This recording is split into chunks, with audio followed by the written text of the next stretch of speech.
Hello and welcome into another episode of Locked On Wolves. Today on the show, I want to talk about the idea of Larry Nance Jr. of the Portland Trail Blazers as a potential trade target for the Timberwolves. It was in an ESPN article late last week that this was floated. I want to explore that just a little bit. I also want to look at the schedule upcoming, the matchup between the Wolves and the Atlanta Hawks on Monday night at Target Center, and also a peek at the Iowa Wolves and what's been going on there the last couple of weeks. It's all coming on the show. Welcome in.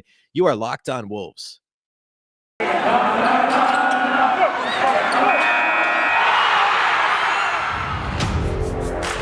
You are Locked On Timberwolves, your daily Minnesota Timberwolves podcast. Part of the Locked On Podcast Network. Your team every day.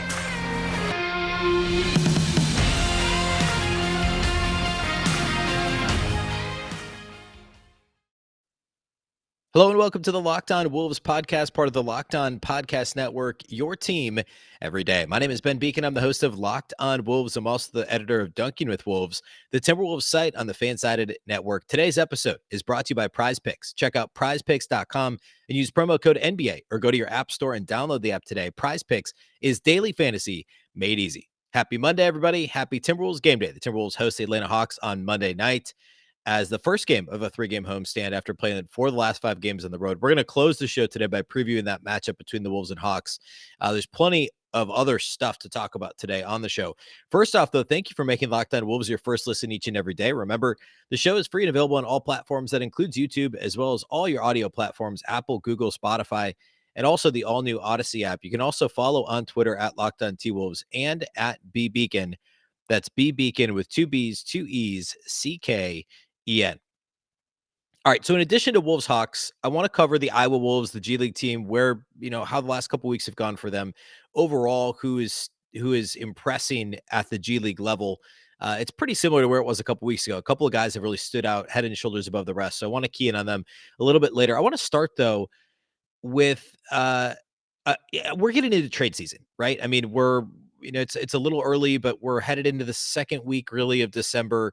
Mid-December is when a lot of the guys that were acquired in the offseason across the league are now available to be moved. And this is when things start to pick up, at least the chatter picks up. We don't traditionally see a ton of major trades. I guess, James Harden, just last year, I guess. But there's usually not a ton in December, January. This is when we start to hear the chatter. Here's what teams are looking for. Here's guys that might be available. I'm sure we'll start to hear some John Wall stuff, things like that. But as we all know, deadlines are what forces action. And so we may not see anything happen until much closer to the deadline, later into the 2022 calendar year. However, we're starting to see the rumblings of here's what teams are looking for. Here's who could be available. Teams are starting to decide, like, hey, we're in this or we're not in this year. It's still a little early, of course, which is why we won't actually see the trigger be pulled on many of these rumored deals.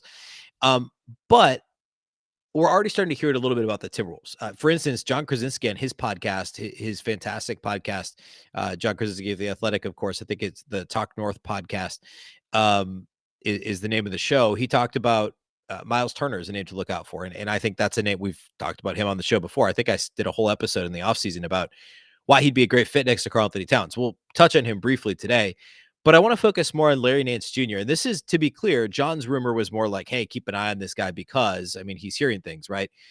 Larry Nance Jr., this is the reason I want to talk about him is because of an ESPN article, an ESPN Insider, ESPN Plus article from last Friday, I believe, that talked about 5 potential trades that could shake up the playoff race. The 5th one listed was Larry Nance Jr. to the Timberwolves.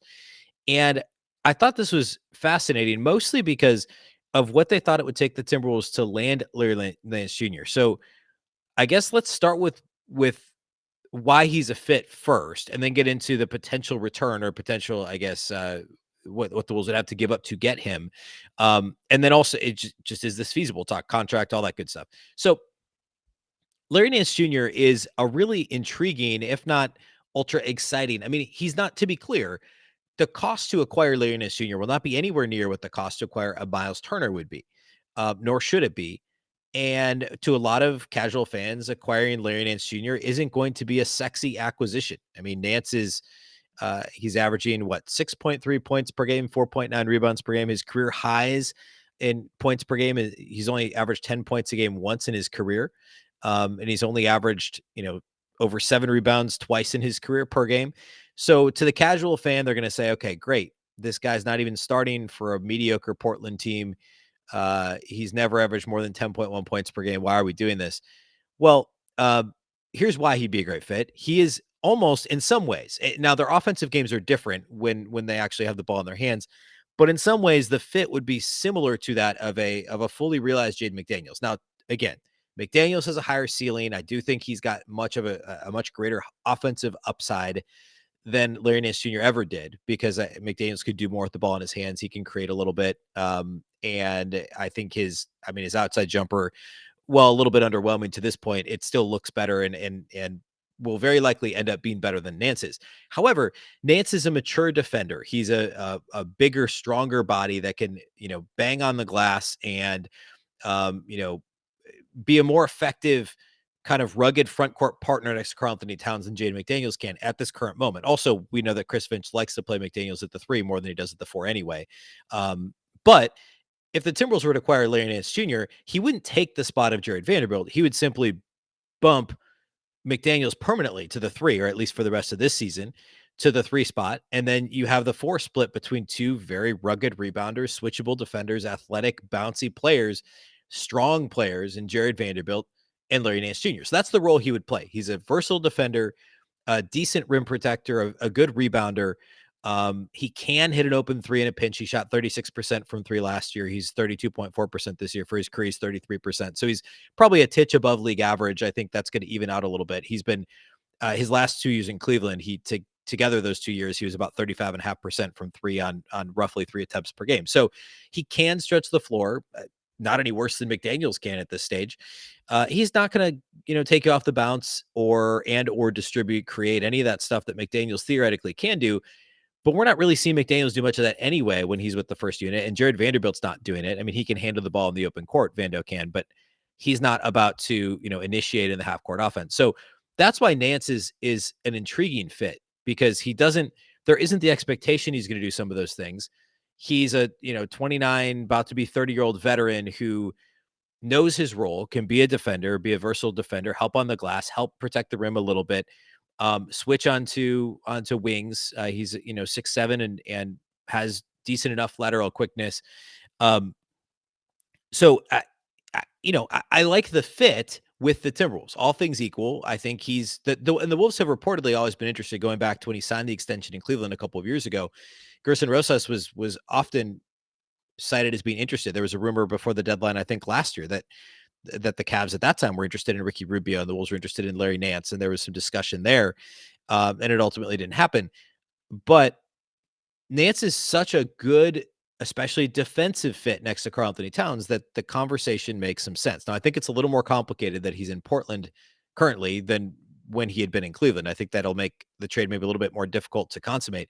So I want to get into what the return could look like, what ESPN is projecting. The experts at ESPN would say, hey, here's what the Wolves could potentially give up for Nance and the contract and all that stuff. So I want to do that next. And then we'll get into Iowa Wolves and the Wolves Hawks preview here still on the show today. First, though, let's talk about the title sponsors of today's show. And that, of course, is our friends at Prize Picks. All right, NBA fanatics, have you heard about Prize Picks? Prize Picks is daily fantasy made easy. I love it, and I know you will too. Prize Picks is the best NBA DFS prop game on the market. They offer more NBA props than any other DFS prop operator and offer all the superstar players as well as bench players that only record a handful of minutes each game. Prize Picks offers any prop you can think of, from yardage to touchdowns, even interceptions thrown if you're playing football. Obviously, all the offensive basketball categories, defensive basketball categories. Users that deposit and use this promo code will receive a 100% instant deposit match up to $100. That promo code is NBA. Simple. You can't forget it. Promo code NBA to get a 100% instant deposit match of up to $100. All you need to do is pick 2 to 5 players and an over or under on their projections. You can win up to 10 times on any entry, and it's just you versus the projected numbers. You're not taking on any other individuals or fantasy experts or anything like that. Prize Picks also allows mixed sport entries. You can take the over on, say, Karl-Anthony Towns points combined with the under on Kirk Cousins interceptions thrown. If you want to do a Minnesota, Prize Picks entry on a Sunday when the Vikings are playing as well. You can use the award-winning app on both the App Store and Google Play. Entries can be made in 60 seconds or less. It really is that easy. PrizePicks is safe and offers fast withdrawals. Don't hesitate. Check out prizepicks.com. Use promo code NBA. Again, promo code NBA, or go to your App Store, download the app today. PrizePicks is daily fantasy made easy. Let's also talk about our friends over at Directv. Does this sound familiar? You've got one device that lets you catch the game live, another that lets you stream your favorite shows. You're watching sports highlights on your phone, and you've got your neighbor's best friend's login for the good stuff. Well, I want to tell you about a simple way to get all that entertainment that you love without the hassle, and a great way to finally get your TV together. It's called DirecTV Stream, and it brings your live TV and on-demand favorites together like never before, so you can watch your favorite sports, movies, and shows all in one place. That means no more juggling remotes and no need to buy another device ever again. And the best part is that there's no annual contract. So get rid of the clutter and the confusion and get your TV together with DirecTV Stream. You can learn more at directv.com. That's directv.com. Compatible device required. Content varies by package. All right. Let's keep talking about Larry Nance. First, a second thank you for those of you that do make Locked On Wolves your first listen each and every day. Again, we're free and available on all platforms. So anywhere you like to listen, or including YouTube, you can do that here with Locked On Wolves. And I thank you for doing that, for subscribing. Okay, let's keep talking about Larry Nance. So we've established that he's a fit next to Karl-Anthony Towns, especially defensively, low usage offensively, can be a good pick and roll partner, a lob threat, athletic, all those things, kind of what you look for in a prototypical match next to Karl-Anthony Towns, but a little more experience, a little more polished than, say, a Jared Vanderbilt. And the advantage, again, to the rotation is you can always have one of those guys on the floor, and you could play small. The Wolves don't play Vanderbilt at the 5 very often. They did it briefly the other day. I forget which game it was, but they did it very briefly. But with Larry Nance, you could play Nance at the 5. And now, obviously, you've got Naz Reid, so I don't know that you need to do that very often. But in the case of foul trouble, et cetera, depending on matchups, that is an option. But you could always have one of Nance or Vanderbilt on the court at the 4, next to Karl-Anthony Towns or next to Naz Reid, and not have to worry about putting Jaden McDaniels at the 4. You could leave him at the 3 most of the time, and unless you really want to play small, and I think that would be great. So what would it take to get Larry Nance Jr.? Well, so this ESPN article from Friday of last week, again, an ESPN Plus and Insider subscription-only article, they've got the Timberwolves giving up Josh Okogie, Jake Layman to make the salaries match, and a top 14 protected first-round draft pick. So a lottery-protected pick next year. It would become a pair of second-round picks if not conveyed in the next 2 years. So it'd be protected through the 23 draft, and then after that would convey into 2 second-round picks. I think it was a 23 and a 25 second-rounder. Side note, according to online trade machines, the Fanspo trade machine, this actually wouldn't really work in terms of salaries. It's close, but I think the luxury tax I think this would bump the Wolves right up against it. So I believe they'd have to throw in another salary. Maybe it's Jalen Noel. Maybe you send out a slightly bigger salary and take somebody back. But this is close to something that would work from a salary perspective. So if all you're giving up is a lottery protected first rounder and essentially Josh Okogie, because Jake Layman's not a rotation piece, he's a free agent at the end of the year anyway, so that doesn't really matter. I mean, wouldn't you give up Josh Okogie in a first-round pick to basically solve the power forward spot? Because I truly believe 48 minutes of Jared Vanderbilt and Larry Nance Jr., I mean, who do you want to put next to Karl-Anthony Towns? There's only enough ball to go around, right? So we're not looking for somebody who's going to score 18 a game at the 4. D'Angelo Russell, Anthony Edwards, Karl-Anthony Towns, and Malik Beasley in this scenario is still on the team. These guys are all getting their shots up. You don't need a guy who's going to shoot the ball a lot. So your 4 spot's solved with Jared Vanderbilt and Larry Nance Jr. I mean, there's 48 minutes right there. McDaniels plays mostly the 3. You have Beasley and Edwards and Patrick Beverley mixing in on the wing at the 2 and the 3. And there's your rotation. This is, to me, almost a complete no-brainer. The salary, by the way, is very reasonable. It's a little over $10 million this year, so you have the rest of this year and one more season. So you get one more year of Larry Nance. It's not a complete rental, and he'll be 30 next year. I think I said earlier he's 29. He's about to turn 29, so he'll turn 30 during next season. So he'll be a free agent again, unrestricted free agent at the age of 30. Maybe you extend him, you're able to keep him for a little bit of a more affordable deal, but you're only paying him, whatever the prorated of $10.7 million this year, and then next year roughly $9.7 million. That's very reasonable for what he provides, and I think it's worth it's worth a lottery protected first rounder this year or next year, and plus Josh Okogie. The only true downside here is that you are probably limiting the minutes slightly of a Jaden McDaniels because, I mean, he's going to lose minutes before Anthony Edwards loses minutes. Maybe it's Malik Beasley that gets cut out a little bit, and you see more Beverly and Edwards and less Beasley.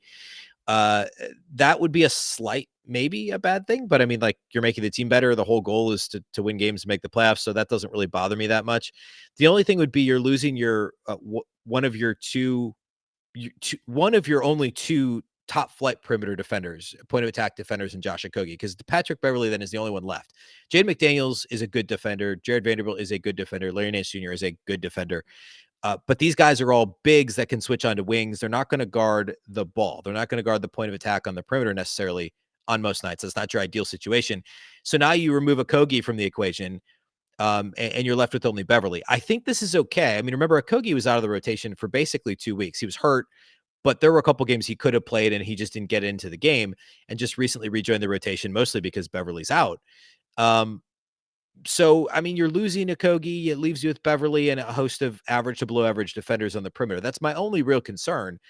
But if you're so good defensively everywhere else and you're switchable, you're versatile, you have a lot of Pat Bev minutes. If D'Angelo Russell is truly going to keep playing average defense, we spent a lot of time on this last week on the show that D'Lo has been really good defensively this year. And I truly believe, or I truly mean, he's been average, maybe even a little bit better than that as a perimeter defender this year.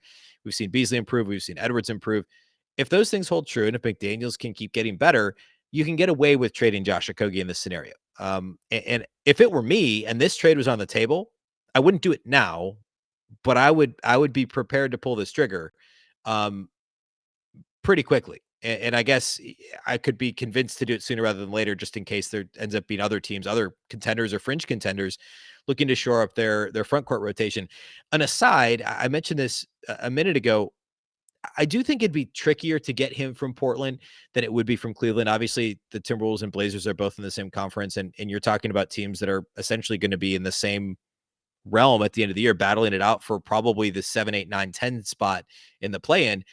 As of now, the Blazers are 11-13. The Wolves are 11-12. Now, I think things surrounding the Blazers are a little bit more negative than they are around the Timberwolves. The Damian Lillard stuff from the offseason, now his injury. Um, the aura around the Blazers isn't quite as positive as it has been around the Timberwolves of late. So I think they're two teams moving in different directions. This would be a pretty clear sign to the Blazers organization and team that, like, hey, this isn't it. We're going to move on from Larry Nance and pick up a pick. This may be too early for them to do that. I wouldn't expect a trade like this to happen yet. I think that this probably happens much closer to the deadline, if it happens at all, of course. But if this trade's available and this is a modest, if not, palatable upgrade for the Timberwolves, I think it's a measurable improvement to have 48 minutes of Larry Nance and Jared Vanderbilt next to Karl-Anthony Towns versus what they have now. This is a trade I would make. At the end of the day, this is definitely a trade I would make. And Miles Turner is a conversation for another day, but I want to be clear. Miles Turner would be a better fit for the Timberwolves, but you got to give something to get something. So if you're going to land Miles Turner, again, we'll do a whole show on this later, you're gonna have to give up Malik Beasley and at least a first round pick and probably something else. Um, so you're gonna have to give something more to get something more. And Turner's got the same contract. It's a bigger contract, but it's up at the end of next season as well. So you're only getting a year and a half of Turner. So what all are you going to give up? Now, sitting here today, without having put a ton of additional thought into it, I think Beasley and a pick and something else is probably pretty reasonable, and the Timberwolves would do that. So if you're willing to give up more, you're going to get more. And I think that Turner is an even better fit than a Larry Nance. But if we're talking, let's not give up the farm, let's keep most of the rotation intact. We've got a good nucleus. We feel like the team is, rallying around each other and gelling, et cetera. Then just give up the first round pick and Josh Okogie for Larry Nance Jr. I like that a lot. Okay. Next, what I want to do is, and by the way, we're going to keep an eye on this. Obviously, trade rumors are going to come. I mentioned the Krasinski report about Miles Turner. This is going to pick up, and we're going to keep on top of these and kind of filter through the BS and what I think is a reasonable trade for the Timberwolves as these things come across the blogosphere, if you will. Okay. Let's talk Iowa Wolves and Wolves Hawks here to close the show out for today. So we're going to do that next. First, though, let's talk about our friends over at Built Bar. All right. We are coming out of Thanksgiving. We're in the middle of the holiday season. Tons of delicious food and treats this time of year. I mean, no matter where you turn, I mean, there's just desserts everywhere, and they're fantastic. And you should eat desserts. Um, but don't forget about Built Bars. Built Bar tastes like a candy bar, but it's actually a protein bar. It really even tastes in some Built Bars, honestly, it tastes better than candy bars. Filled with tons of holiday goodness, rich with decadent flavor, covered in chocolate, amazingly low in calories, sugar, net carbs, and fat, and high in protein. You get the best of both worlds, delicious and healthy. There's so many flavors: raspberry mint brownie, cherry double chocolate, cookies and cream, peanut butter brownie. Built Bar gives you that extra fuel you need to bust down those mall doors and battle all the holiday shoppers. Or if you're just standing in endless shopping lines, Built Bar can give you that extra something to keep you going. So throw it in your jacket or your purse. You'll never know when you're going to need it because it's the season of peace and love. Don't bring up your favorite Built Bar at family parties. People are so passionate about their favorite flavor that they'll fight for it, and things they could get out of hand. Are you friends with Santa? Tell Santa to throw a few Built Bars in those stockings. With so many flavors, they would make anyone's Christmas morning a happy one. Want to cozy up with something warm? Here's a holiday secret. Dip your Built Bar into a piping hot cup of cocoa. Let it melt a little and give your beverage a bit of that Built Bar flavor. Plus, you have a nice melty Built Bar to go with it. Be sure to have a couple of napkins on hand. Like some of those marshmallowy treats around the holidays, you need to get your hands on Built Bar Puffs. They're light, fluffy, and marshmallowy through and through. Different flavors, all covered in chocolate. Taste so good, you won't believe that they're filled with protein. Go to Built.com. Use promo code LOCK15 and get 15% off your order. Again, promo code LOCK15. Get 15% off your order at Built.com. Let's also talk about betonline.ag. BetOnline has you covered all season. More props, odds, and lines than ever before as football season continues their march to the playoffs, and basketball, of course, now is in full swing, more than a quarter of the way through the NBA season, believe it or not. BetOnline remains your number one spot for all the sports action this season. Head to our new updated desktop or mobile website to sign up today. Receive your 50% welcome bonus on your first deposit. Just use the promo code LOCKEDON to receive your bonus. From basketball to football, NHL to boxing and UFC, right on down to your favorite Vegas casino games. Don't wait to take advantage of all the amazing offers available for the 2021 season. BetOnline is the fastest and easiest way to bet all your favorite sports. Again, promo code LOCKEDON to get that 50% welcome bonus on your first deposit. BetOnline, where the game starts. All right, let's touch quickly on the Iowa Wolves. So the Iowa Wolves have, what are they now? 4-2 on the season, and their schedule this year is weird. It's almost like they've had a week in between games, and they play back-to-back games against the same opponent to try and limit travel, I think, primarily. And they started the year well. Leandro Bolmaro was there for the first 4 games. He's now missed the last 2 because he's actually in the Timberwolves rotation now. We talked about this. It's probably been a couple weeks since we've checked in on the Wolves, on the Iowa Wolves, that is. And it's still kind of the same guys that have been really impressive for them. So McKinley Wright, the fourth, of course, is the Twin Cities native who was undrafted out of University of Colorado. The Timberwolves signed him to a 2-way deal, and he's been fantastic for them. He's only appeared in 1 game with the Timberwolves at the big league level, big with the big club, if you will. Whereas the other 2-way player, Nathan Knight, has been flipped. He's only appeared in 1 game with Iowa, and I think like 9 games with the Timberwolves. And of course, he was a rotation player on Friday in the loss to Brooklyn with Karl-Anthony Towns missing that game. But McKinley Wright so far this season has been really good. He's averaged over the course of 6 games. He's, of course, started all 6 games in the G League. He's averaging 23.7 points, 5.7 rebounds, 5 assists per game, nearly a steal per game, shooting 53% from the field. Again, this is a point guard. 53.1% from the field, 48.5% from 3, which was the concern. He was a decent 3-point shooter in college, but people didn't know if his range was going to extend to the NBA. He's already a fantastic plus defender. We knew that, and he's been really good. About a month ago, he had that double overtime win where he had a huge shot in the final minute of regulation and both overtimes, and was just amazing. He had 1 bad game a couple games ago. I think he only had like 10 points and struggled from the field. But then the most recent game, he was back over, 20 points and 40% from the field. So overall, except for that 1 game, he's been really consistent for the Iowa Wolves. And then the other player that I've talked about a lot on the show, and if you're a regular listener, you know that I've sung his praises ever since the Timberwolves signed him to the Summer League deal. And I did some research on his college career. Isaiah Miller, backup guard. He's come off the bench for all 6 games, averaging 24 minutes a game, 16.2 points per game in just 24 minutes per game, shooting 50% from the field and a really surprising 38.5% from outside the arc. Not a three-point shooter at all in college. Isaiah Miller is a very diminutive, kind of bouncy, athletic freak. He's averaging 7.8 rebounds per game and 3 offensive rebounds per game. This is Isaiah Miller, who is, 6 feet. 6 feet tall is what he's listed at. 6 feet, 190 pounds. Super athletic, plays really hard. 7.8 rebounds per game as a 6-foot backup point guard in 24 minutes a game, shooting 50% from the field. Does a lot of damage in the open floor, dunks, layups at the rim, mostly dunks, but also on the offensive glass. Very bouncy, very good in the painted area, really kind of elbows and in. He's a very good shooter. His rebound rate this year is just under 17%. His offensive rebound rate in the G League is 12.5%. I've said this before. I think by next year, he's on an NBA deal. I think he's a third string point guard somewhere. Maybe he gets a two-way deal next year.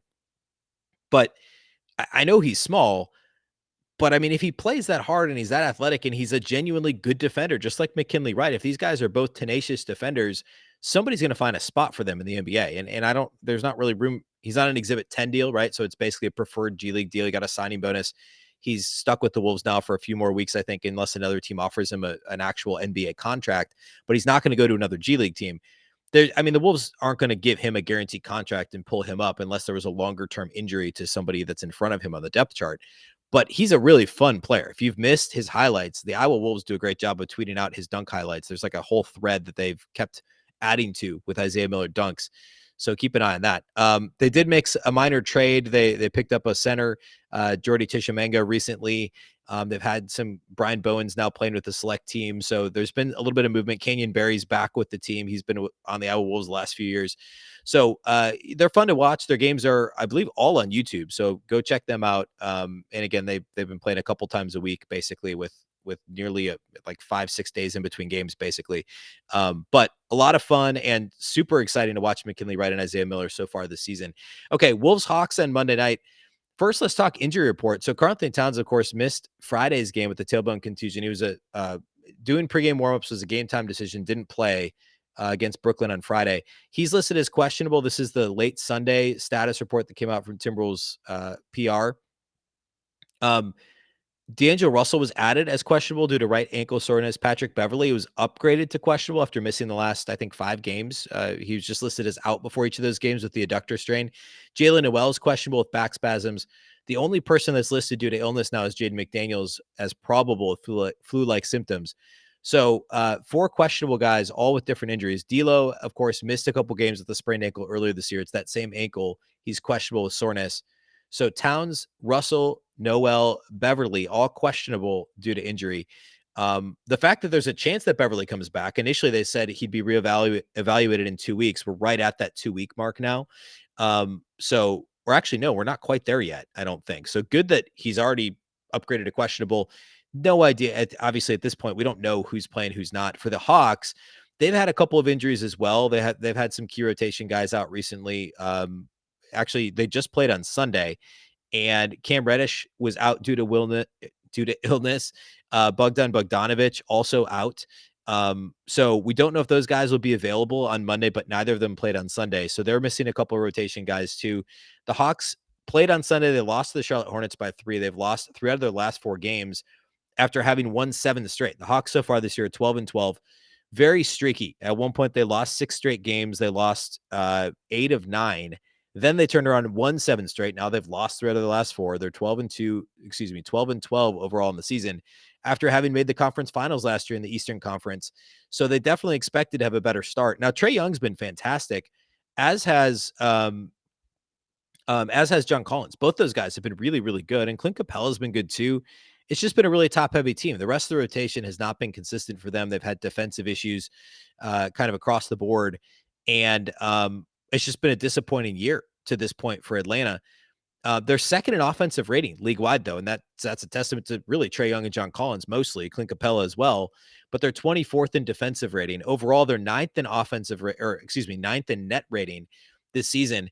You would think that they would be, with an offense that good and with Trae Young, you would assume that they would shoot a ton of threes. They're actually 27th in three-point attempts per game, but they're second in three-point percentage because Trae Young's shooting 39% on 7 attempts per game, because Bogdanovich is shooting 39% on 5.5 attempts per game. Really, nobody that shoots more than a 3.5 a game for them is shooting worse than 37% from three. It's kind of crazy. Kevin Huerter is right at 37%. Reddish is at 38%. Bogdanovich, DeAndre Hunter, who of course is injured right now, 39+% from three. So if you leave them open, they're going to make threes. They're also a good rebounding team on both ends of the floor. They're very dangerous. It's just the defense has not been consistent. And this is going to be a tough game for Minnesota. It's certainly winnable. Another 500 team. The Wolves are 11-12. The Hawks are 12-12. Hawks traveling on a back-to-back from Atlanta to Minnesota Sunday to Monday. So a very winnable game. Minnesota is likely to be favored. I haven't looked, but I'm guessing they're going to be favored by 1.5 or 2 points. But I'd be careful with this Hawks team. The Wolves have had some good fortune so far this year with opponent three-point percentage not being all that great. They've given up some open threes and have had pretty good luck with opponents missing them. If the Timberwolves, if they get Beverly back, if they get Towns back, I think the Wolves win this game. If they're a little bit depleted, they're going to have a tough time keeping the Hawks off the scoreboard in terms of 3-pointers made. I think the Hawks will do a lot of damage from deep and also off the glass. Second chance points, etc., could be really difficult for Minnesota. Josh Okogie should be available to play. They're going to need him to help with Trae Young, and obviously having Patrick Beverly would be awesome as well to help and try and slow him down. So this is a difficult game for Minnesota. I would be a little bit worried about it. Again, if everybody doesn't play, I'm afraid the Wolves won't win this game. I just don't think the Hawks are a great matchup for them. This is the start of a 3-game homestand for Minnesota after, of course, being on the road for 4 out of the last 5 games and the 2 games late last week, Wednesday, Thursday. So they are now home for this week. But as we talked about before, the schedule does not get any easier. After Atlanta on Monday, then Minnesota on Wednesday will play host to the Utah Jazz. And then on Friday, the surprising Cleveland Cavaliers. So it's an interesting group of teams. The Wolves haven't seen the Jazz yet this year, of course.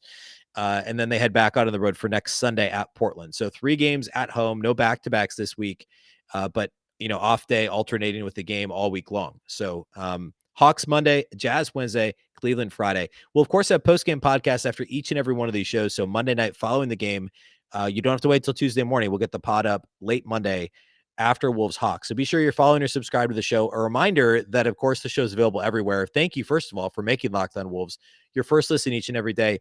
Free and available on all platforms, including YouTube, as well as Apple, Google, Spotify, and Odyssey. You can also follow on Twitter at Locked On T-Wolves and at Beecken with 2 B's, 2 E's, CKEN. That's all we have for you today. Thanks again for listening to Locked On Wolves. Of course, the show is part of the Locked On Podcast Network. Remember, the Locked On Network is your local experts on all the biggest stories. Once again, I'm Ben Beecken. This is the Locked On Wolves podcast, and we'll catch you next time.